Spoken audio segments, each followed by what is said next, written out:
가운데 은혜와 평강으로 늘 함께 하시고 건강도 주시고 또 은혜도 늘 베풀어 주실 줄로 믿습니다. 계속해서 야고보서 강해 오늘은 36번째 말씀 드리도록 하겠습니다. 기독교 인생관에 대해서 우리가 지금까지 쭉 살폈는데 기독교에서는 인간을 어떻게 보는가 할 때에 주의 뜻을 행하는 존재로 본다 그랬습니다. 주의 뜻을 행하는 존재라. 이거는 다른 사람들은 절대로 가질 수 없는 인생관이죠. 우리 기독교인들만 가질 수 있는 인생관인데 우리는 왜 사는가? 그럴 때 주의 뜻을 이루기 위해서, 행하기 위해서 산다. 그렇게 우리는 말하는 것입니다. 그래서 이 야고보서에 나타난 대로 주의 뜻을 행하는 것이 무엇인가 하는 것을 다섯 가지 말씀을 드렸는데, 첫째는 인생은 자랑하지 않는 것이 주의 뜻을 행하는 것이다. 야고보서 4장 16절에 보면은 너희가 허탄한 자랑을 자랑하니 이러한 자랑은 다 악한 것이라 그랬습니다. 이 자랑은 악한 것이라 그랬어요. 우리는 자랑하기보다는 하나님께서 이 모든 것을 하셨다고 인정하고 감사하죠. 자랑 대신에 감사하는 것이 우리 인생이다. 두 번째는 선을 행할 수 있을 때 선을 행하는 것이 주의 뜻을 행하는 것이다. 이 세상에서는 단지 악을 행하지 않으면, 법을 잘 지키고 악을 행하지 않았으면 그 사람은 죄인이 아니다. 그렇게 생각을 하는데 그건 세상 기준이고, 우리는 선을 행해야 될 때 선을 행하지 않으면 죄를 짓는 것이다. 그렇게 말씀하고 있습니다. 그래서 우리가 살아있는 것은 우리를 통해서 하나님이 선한 일을 하시기를 원하기 때문에 우리가 살아있다는 것을 생각하고, 기회를 얻는 대로 선을 행할 수 있을 때 선을 행하면서 하는 것이 우리 기독교인의 인생이다.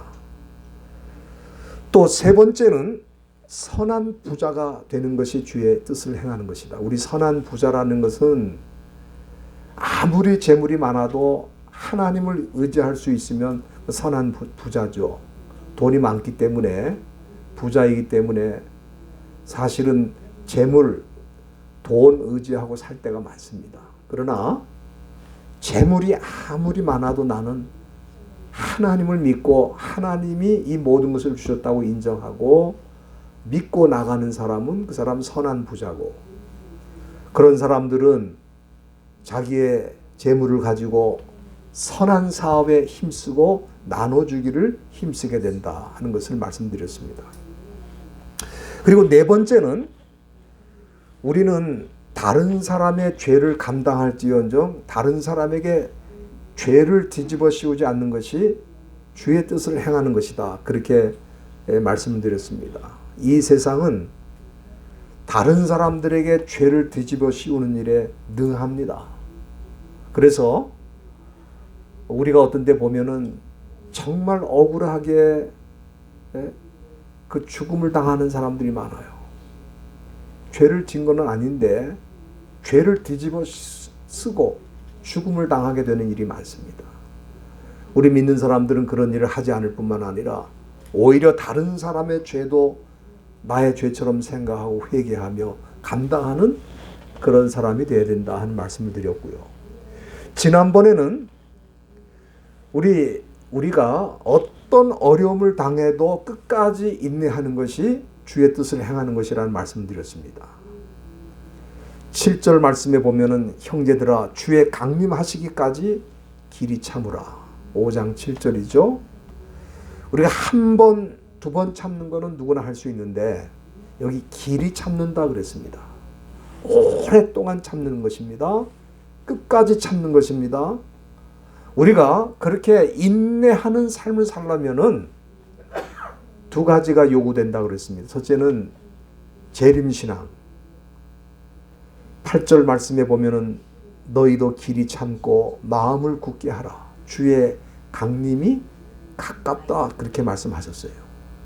여러분들 이 세상 사람들은 주님이 다시 오신다고 아무리 얘기를 해도 별로 관심이 없어요. 기다리지도 않아요. 왜 그렇습니까? 그들은 주님을 영접한 적도 없고 주님을 믿은 적도 없기 때문에 주님의 재림을 기다릴 필요가 없어요. 저와 여러분들이 주님의 재림을 기다리는 것은 주님이 우리에게 이미 오셨기 때문에 이 세상 마지막 때에 다시 오시는 주님을 기다리는 거예요. 초대교회 성도들이 인내의 삶을 살 수 있었던 것은 그들이 이미 주님을 영접했기 때문에 다시 오실 주님을 기다릴 수 있었다 그런 뜻입니다. 그 다음에 그들이 끝까지 인내했던 것은 그들은 하나님이 누구인지를 잘 알았습니다. 여기 11절 끝에 보면은 주는 가장 자비하시고 긍휼히 여기시는 자라 그렇게 말씀했습니다. 우리가 이 야고보가 욥이라는 사람을 이렇게 예로 들어서 설명하는 걸 볼 수 있는데 그는 고난당한 이유가 하나님을 잘 믿었기 때문에 고난당한 거예요. 그 이유 외에는 없습니다. 그런데 그가 보통 사람 같으면은 일반적으로 다 하나님을 잘 믿었는데도 불구하고 그런 어려움을 당하면 하나님을 원망하고 떠나기가 쉬운데 그는 떠나지 않았습니다. 원망하지 않았어요. 왜 그랬을까? 그는 하나님께서 여기 말씀 그대로 주는 가장 자비하시고 긍휼히 여기시는 하나님이라는 것을 알고 있었습니다. 고난 중에서도 그걸 믿었어요. 그래서 그는 끝까지 인내할 수 있었습니다. 그 다음에 또 한 가지 욥은 하나님에 대해서 그분은 우리에게 결말을 주시는 분이다. 그래서 지금 동방의 큰 부자였던 욥이 정말 하루아침에 알거지가 됐는데 그는 그것이 그의 결말이 아니라고 생각했어요. 하나님이 주신 결말은 따로 있다. 그래서 우리가 지난번 살핀 대로 욥기 42장 13절에 보면은 여호와께서 욥의 말년에 처음보다 더 복을 주셨다. 욥의 마지막 부분에 생애의 마지막 부분에 그가 처음 받은 복보다 더 많은 복을 받게 되었다. 그게 그의 결말이었어요. 예수님 옆에 한 강도는 평생을 강도로 살았지만 마지막 죽기 전에 회개를 했고 구원을 받아서 우리 예수님의 축복의 말씀 오늘 내가 나와 함께 낙원에 있으리라는 약속을 받게 된 것입니다. 우리 기독교 인생관은 처음보다 마지막입니다. 하나님께서 우리 인생의 결말을 주실 것을 믿고 끝까지 인내하는 것입니다. 저와 여러분들이 남은 생에 어떤 어려움이 있어도 그렇게 끝까지 인내하시며 주님이 주시는 결말을 볼 수 있기를 바랍니다. 저는 우리 교회도 우리 주님이 주시는 결말이 있다고 믿습니다. 그 결말을 믿기 때문에 우리가 인내하는 거죠. 오늘 본문은 기독교 인생관 6번째 말씀인데 우리 믿는 사람들의 인생관은 하나님의 뜻, 주의 뜻을 행하는 것이 우리 인생이라고 그랬는데 6번째, 어떻게 사는 것이 주의 뜻을 행하는 것인가? 오늘 본문에 보니까 예스와 노가 분명하게 사는 것이 주님의 뜻을 행하는 것이다 하는 것을 보여주고 있습니다. 여기 본문 12절 중간에 보면은 야고보 사도가 오직 너희가 그렇다고 생각하는 것은 그렇다고 하고 아니라고 생각하는 것은 아니라고 해서 정죄를 면하라 그랬습니다. 여기 그 12절 중간에 나와 있죠. 우리 외국인들이 한국 사람을 이렇게 만나서 교제를 하면은 이해가 잘 안 되는 게 뭐냐 하면은 우리 한국 사람들은 예스와 노가 분명하지가 않다는 거예요. 그래서 어떤 때 보면은 예스 했는데도 사실은 노 한 거고 또 노 한 거 같은데도 알고 보니까 예스를 한 거라는 거예요. 그래서 예스와 노가 분명하지 않기 때문에 혼란스러울 때가 많다는 것입니다. 그래서 그 한국 사람들을 향해서 뭐라 그러냐면은 한국 사람들은 되는 것도 없는 것 같은데 또 안 되는 것도 없다는 거예요. 그거 참 신기하다는 거예요. 그래서 우리 한국에 보면은 장관을 임명하기 전에 뭐 합니까? 국회에서 인사청문회 하잖아요. 그럼 인사청문회를 해보니까 이게 다 노야. 이 자격이 안 된다는 거야. 문제가 많아서 이 사람은 일 시키면 안 되겠다. 그렇게 결론이 났는데도 나중에 보면 다 임명을 받는 거야. 그러니까 노인데도 예스가 되는 거예요. 그렇기 때문에 그런 사람이 장관을 하다 보니까 얼마나 부패하겠습니까? 부패한 일도 많고 문제도 많이 일으키게 되는 것입니다.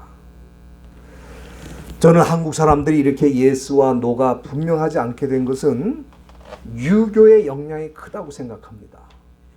여러분, 유교에서는 가장 중요한 덕을 뭐라 그러냐면 중용의 도라 그럽니다. 중용의 도. Doctrine of Middle Way. 중간에 서서 가는 것을 가장 아름다운 덕으로 유교에서는 생각을 합니다. 그래서 인간 관계를 할 때에도 자기 속마음을 드러내지는 말고 어떻게든지 어정쩡하게 중간에 서서 가는 것을 좋아해요. 그래서 한국에서는 뭐라고 합니까? 좀 가만히 있으라는 거예요. 가만히 있으면 중간이라도 간다 이거예요. 그래서 어떤 분이 이렇게 좀 튀거나 좀 앞서가면은 좀 튀지 말고 조용히 하라. 이런 것을 굉장히 좋은 처세술로 생각하고 또 이런 사람들을 좋게 생각하는 경향도 있습니다.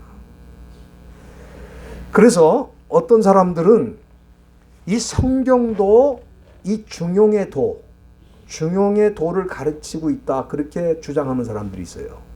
그 근거를 어디서 찾냐면은 여호수아서 1장 한번 보시기 바랍니다. 여호수아서 1장에 보면은 하나님께서 이 모세를 이어서 이제 이스라엘의 지도자가 된 여호수아를 향해서 주신 그 말씀이 그 7절에 나와 있는데 거기 뭐라고 하셨냐면은 오직 너는 마음을 강하게 하고 극히 담대히 하여 나의 종 모세가 네게 명한 율법을 다 지켜 행하고 좌로나 우로나 치우치지 말라. 그래하면 어디로 가든지 형통하리니 그랬죠. 여기 보면 그 끝부분에 뭐라고 되어 있습니까? 좌로나 우로나 치우치지 말라. 이게 바로 중용의 도를 가르친다는 거예요. 그러나 그거는 저는 성경을 잘못 해석한 것이라고 봅니다. 여기 이 말씀은 그런 뜻이 아닙니다. 여기 치우치다고 하는 이 말은 수르, 히브리 말로 수르라고 하는 단어인데 이거는 그 뜻이 뭐냐면 피하다 또는 떠나다는 뜻입니다. 피하다 혹은 떠나다. 그래서 이 좌로나 우로나 치우치지 말라는 이 말씀은 왼쪽으로도 피하지 말고 오른쪽으로도 피하지 말고 오직 마음을 담대히 해서 하나의 길로 가라는 거예요. 그러면은 여기 하나의 길은 무엇인가? 그거는 하나님이 모세를 통해 주신 말씀을 뜻하는 것입니다. 그 말씀을 따라 순종하며 가라는 거예요. 이쪽 눈치도 보고 저쪽 눈치도 보고 적당히 중간으로 가라 그런 뜻이 아닙니다. 하나님께서는 여호수아에게 이쪽으로도 피하지 말고 저쪽으로도 피하지 말고 오직 한 길로 가라 그런 말씀을 여기 주신 거예요. 우리가 이렇게 가려면은 용기도 필요하고 또는 결단도 필요합니다. 그렇기 때문에 하나님께서 여호수아에게 마음을 강하게 하고 담대히 해서 그 길로 가라는 거예요. 우리가 중간으로 가려면 이쪽 눈치 저쪽 눈치 보려면은 마음을 강하게 할 필요도 없고 담대히 할 필요도 없어요. 그러나 하나님의 말씀을 따라가는 길은 결단이 필요하고 때로는 담대한 마음이 필요한 것입니다.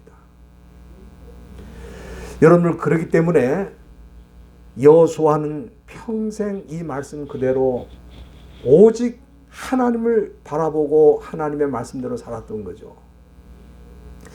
여호수아서 24장에 보면 여호수아 24장이 이 여호수아의 마지막 장이거든요. 근데 그 마지막 장에 보면은 여호수아가 이제 이스라엘 백성들에게 마지막 권면의 말씀을 하는 것이 기록되어 있는데 24장에 보면은 이스라엘 사람들이 가나안 땅에 들어와서 하나님만 섬긴 게 아니고 양다리를 걸치고 하나님도 섬기고 애굽의 신도 섬기고 가나안 땅의 신도 섬기고 양다리를 거치고 살았어요. 그래서 그 24장 15절에 보면은 그런 이스라엘 백성들을 향해서 뭐라고 말합니까? 만일 여호와를 섬기는 것이 너희에게 좋지 않게 보이거든 너희 열조가 강 저편에서 섬기던 신이든지 혹 너희의 거하는 땅 아모리 사람의 신이든지 너희 섬길 자를 오늘날 택하라. 오직 나와 내 집은 여호와를 섬기겠노라. 그렇게 말씀했어요. 그러니까 이 가나안 땅의 신이나 과거의 애굽 땅에서 섬기던 그런 신을 섬기면서 하나님도 섬기는 이런 양다리를 거치지 말고 오직 너희가 섬길 자를 택하라 이 말이에요. 나와 내 집은 하나님만 섬기겠다는 거예요. 그러니까 좌로나 우로나 치우치지 말라는 말은 적당히 중간에 서서 나가라 그런 뜻이 아닌 게 분명하죠. 여호수아는 평생 하나님 쪽을 택해서 하나님의 말씀 쪽을 택해서 살았고 이제 이 마지막 순간에도 우리는 끝까지 그렇게 섬기겠다 여기 고백하고 있습니다. 오늘 본문으로 돌아와서 야고보 사도가 12절에 오직 너희가 그렇다고 생각하는 것은 그렇다고 하고 아니라고 생각하는 것은 아니라고 해서 정죄를 면하라. 그렇게 지금 권면하고 있습니다. 우리 하나님은 예스도 아니고 노도 아닌 어중간하게 살아가는 사람들을 별로 좋아하지 않으십니다. 오히려 그런 사람들을 향해 정죄하실 것이라 그렇게 말씀하셨어요. 이것은 우리 하나님이 그런 사람을 심판하실 것이라는 뜻입니다. 이 세상의 인생관으로는 그런 사람이 지혜로운 사람이고 처세술이 좋은 사람인데 우리 하나님께서는 예스 노가 분명치 않은 사람은 정죄하실 것이라 그렇게 말씀했어요. 이렇게 양다리를 걸치면서 사는 사람들의 그 특징이 있어요. 오늘 야고보가 그 특징에 대한 얘기를 하는데 그거는 맹세를 잘한다는 거예요. 여기 12절에 보면은 내 형제들아 무엇보다 맹세하지 말지니 그렇게 말씀했는데 이런 사람들은 맹세하는 것을 참 쉽게 생각합니다. 우리가 이 법정에 가보면은 꼭 증인하는 사람들에게 서약을 받아요. 나는 사실대로만 말하겠다. 그게 이제 손 들고 서약을 시키는데 그 서약을 끝내자마자 그 순간부터 거짓말을 하는 거예요. 그러니까 이 맹세하는 거를 이렇게 쉽게 생각하는 거죠. 우리가 이 결혼식 할 때도 보면은 부부가 꼭 서약을 하지 않습니까? 결혼식에. 근데 그때 서약을 해놓고도 부부가 살아가면서 다 잊어먹어요.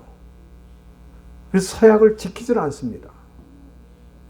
우리가 교회에서도 장로나 집사를 세울 때 꼭 서약하는 순서가 있는데 서약한 대로 사는 사람들이 이렇게 많지 않은 것 같아요. 우리가 이 서약을 쉽게 생각하는데 하나님은 쉽게 생각하지 않으십니다. 여러분들이 신명기 23장을 한번 보시길 바랍니다. 거기 보시면은 만약에 서약하고도 지키질 않으면 어떻게 되는가?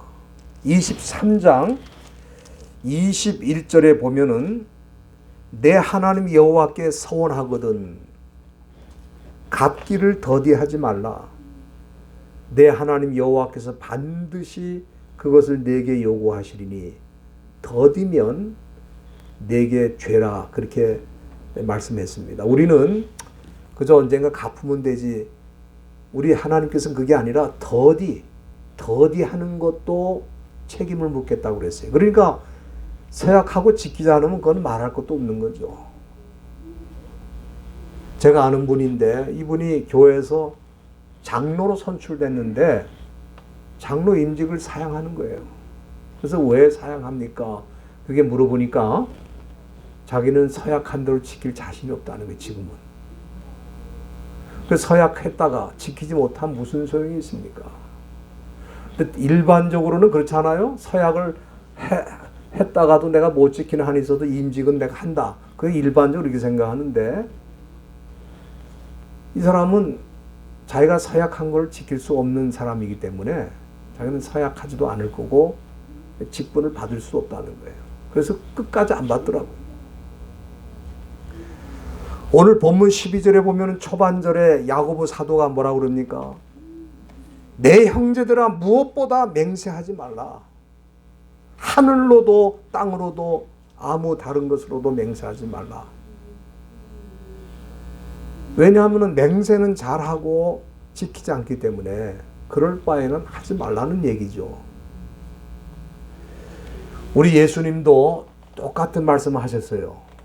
마태복음 5장 37절 한번 보시기 바랍니다. 거기 보면 우리 예수님께서 제자들에게 분명하게 말씀해 주신 것이 뭐냐 하면은 오직 나의 말은 옳다 아니라 하라 그랬어요.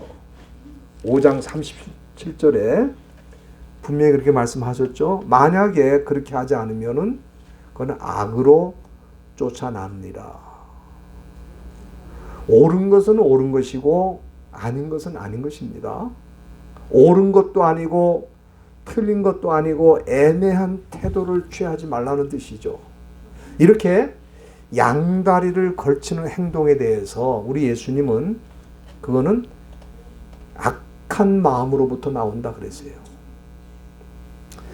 여러분, 이 세상 대부분의 사람들은 다 이런 인생관을 가지고 있습니다. 그리고 그렇게 사는 걸 지혜롭다고 봐요. 그러나 우리 주님은 악하다고 하셨어요.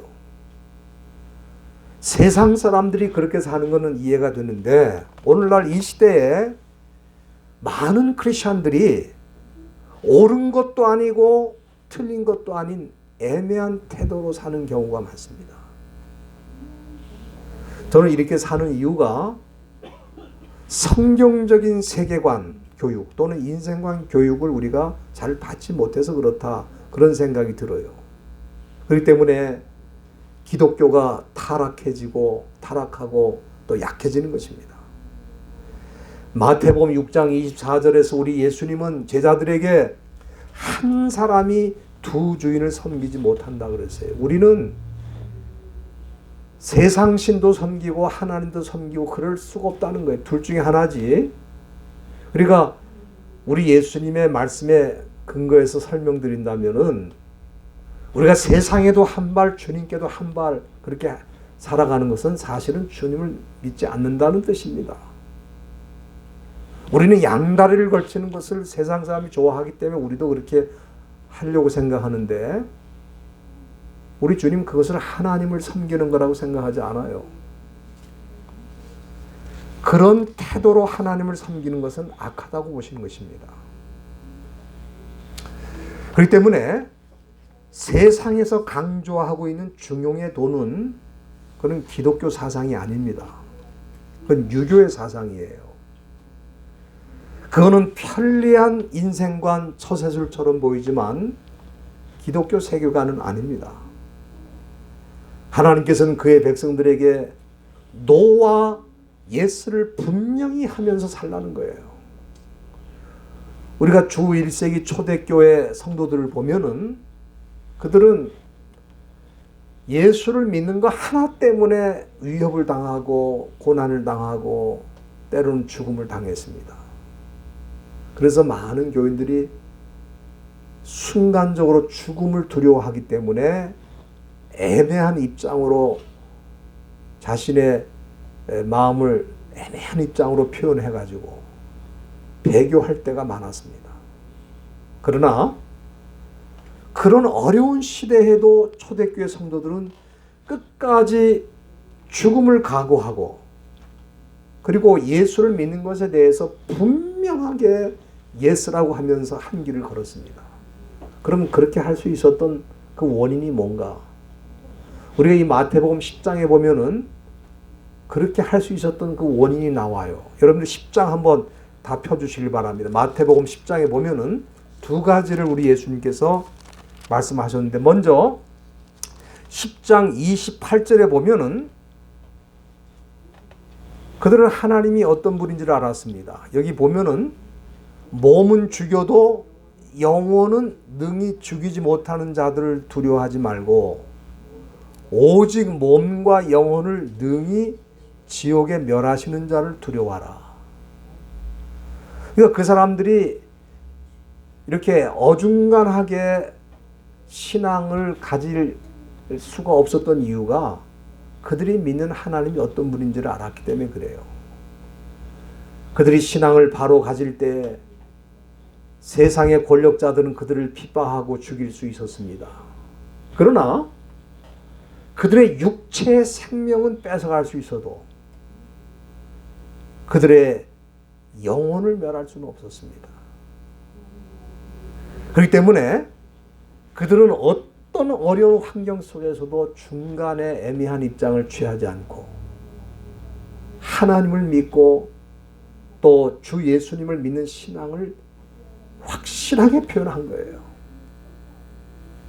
그 다음에 또 한 가지 이유가 있는데, 그거는 그 아래 쭉 내려가면 32절과 33절에 그 이유가 나와 있습니다.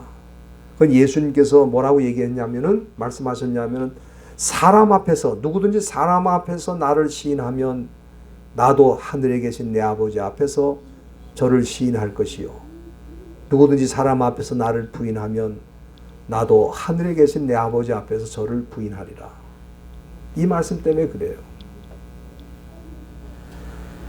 초대교회 성도들은 그것을 믿었기 때문에 아무리 어려운 일을 당해도 사람들 앞에서 예수 믿는 신앙을 부인할 수 없었어요. 왜냐하면 내가 부인하면 우리 주님이 하늘에 계신 내 아버지 앞에서 나를 부인한다 그랬어요. 그러니까 순간적으로 내가 사는 길이 세상에서는 그게 지혜로운 길로 보일지 몰라도 신앙의 길로는 그게 미련하고 어리석은 길입니다.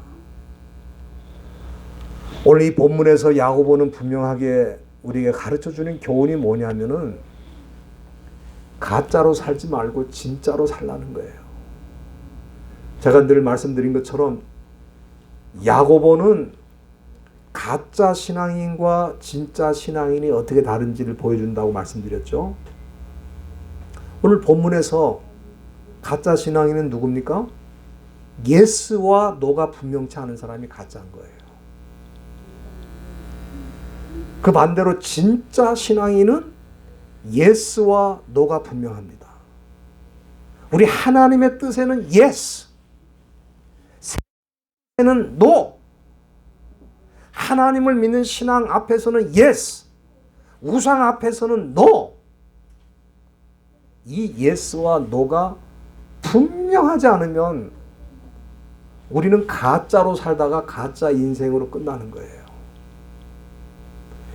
그리고 야고보 사도는 그런 사람들에게 본문 12절 끝에 나와 있는 것처럼 정죄를 받을 것이라고 말씀했습니다.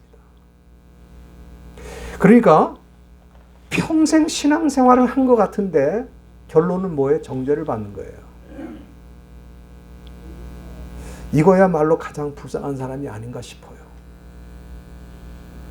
그래서 여호수아가 이스라엘 백성들에게 아까 우리가 살핀 대로 뭐라고 당부합니까? 니들이 믿고 싶은 걸 믿으라는 거야. 어중간하게 있으면 오히려 더 너희들한테 손해가 될 수 있으니까 네가 믿고 싶은 건 믿어. 우리는 오직 하나님만 믿을 거니까 너희 섬길 자를 택하라. 그렇게 말씀했어요. 오늘 우리가 살고 있는 시대도 2000년 전과 비교해서 만만치 않습니다. 저는 우리 한국교회가 지난 100년이 어떻게 보면은 큰 축복의 은혜를 받은 그런 상황이었다고 생각합니다. 앞으로는 어떻게 될지 모르겠어요. 점점점 믿는 신앙이 어려워집니다. 세상의 위협을 많이 당할 것 같아요. 그래서 지금 이 세상이 우리 믿는 자들에게 뭘 요구하냐면 말하지 말라는 거예요. 너희가 믿는다고 하는 것을 표현하지 말라는 거예요.